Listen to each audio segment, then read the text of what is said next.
നമ്മൾ അറിഞ്ഞില്ലേ അല്ലേ? ഇവിടെ പാലക്കാടല്ലായിരുന്ന? അതെ. ഇതിപ്പോൾ അവിടെ ഇപ്പം ഉണ്ടായിട്ട് എന്താ ഉണ്ടായത് പറഞ്ഞു കൊടുത്താനേ പ്രതിവാദം? അല്ല പാലക്കാട് ഉണ്ടായിട്ട് ഇപ്പം എന്താ ഉണ്ടായത്?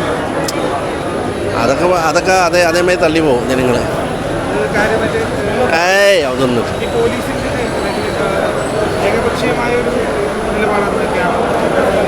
ഞാൻ അറിഞ്ഞില്ല സംഭവം അങ്ങനെ ഏതാന്ന് അറിഞ്ഞില്ല.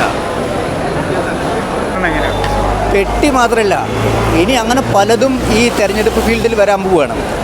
CPM തെരഞ്ഞെടുപ്പ് ഫീൽഡിൽ എന്ത് നെറുകേടും വൃത്തികേടും കാണിക്കും. അത് അവരുടെ പ്രവർത്തനത്തിൻ്റെ ഒരു ശൈലിയാണ്.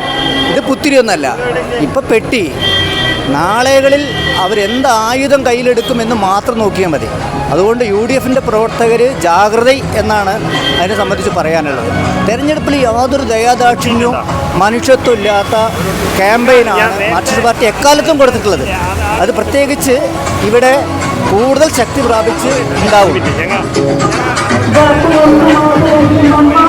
പാലക്കാട് പെട്ടിയുടെ കാര്യം എല്ലാവർക്കും അറിയാമല്ലോ. അതിൻ്റെ വേറൊരു പതിപ്പാണ് നിലമ്പൂരിൽ. ഇതിപ്പോൾ പുതുപ്പള്ളിയിലുണ്ടായി, തൃക്കാക്കരയിലുണ്ടായി, അങ്ങനെ എല്ലാ തെരഞ്ഞെടുപ്പിലും വടകരയിൽ ഷാഫിക്കെതിരെ ഉണ്ടായത് എന്താ?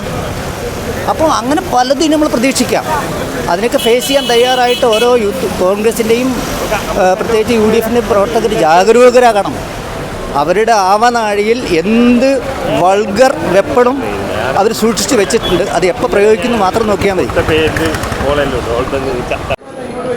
ഞാനിപ്പോൾ നിലമ്പൂരെത്തിയപ്പോൾ അറിഞ്ഞ ഒരു കാര്യം, ഇവിടെ കുറച്ച് പോലീസുകാരെ പ്രത്യേകിച്ച് നിർത്തി UDFകാരെ മാത്രം അവർ വരുന്ന വാഹനങ്ങൾ തടഞ്ഞു നിർത്ത് പെട്ടി പരിശോധനയാണെന്ന് പറയുന്നു. പക്ഷേ ഇതിനൊരു പ്രധാനപ്പെട്ട കാരണം കാണുന്നത് ഇന്ന് കേരള മുഖ്യമന്ത്രി പിണറായി വിജയൻ തന്നെ ഇവിടെ ഉണ്ട് എന്നുള്ളതാണ്.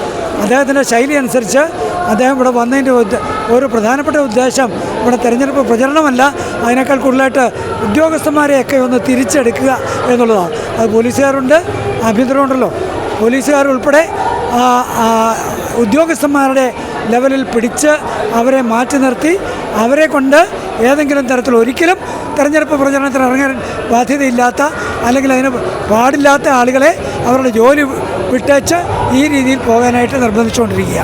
അതുകൊണ്ട് അതെ, അങ്ങനെയുള്ളതെല്ലാം ഈ രീതിയിൽ ചില ആളുകളെ കണ്ടുപിടിക്കാൻ വേണ്ടി തെരച്ചിൽ നടത്തി അവരെ കുറ്റക്കാരാക്കാൻ വേണ്ടിയാണ്. അത് ഇവിടെ ചെയ്യുന്നത് UDFകാരെ മാത്രം ചെയ്യുന്നു എന്നുള്ളതാണ്.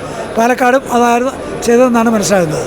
അപ്പോൾ ഇവിടുത്തെ പുതിയ ഒരു ശൈലി ചിലപ്പോൾ പുതിയ മുഖ്യമന്ത്രിയുടെ തന്നെ ഒരു കാഴ്ചപ്പാടാണോ എന്ന് സന്ദേഹിക്കുന്നു. അതാണ് ഞാൻ സൂചിപ്പിച്ചത്. Subscribe to One India and never miss an update.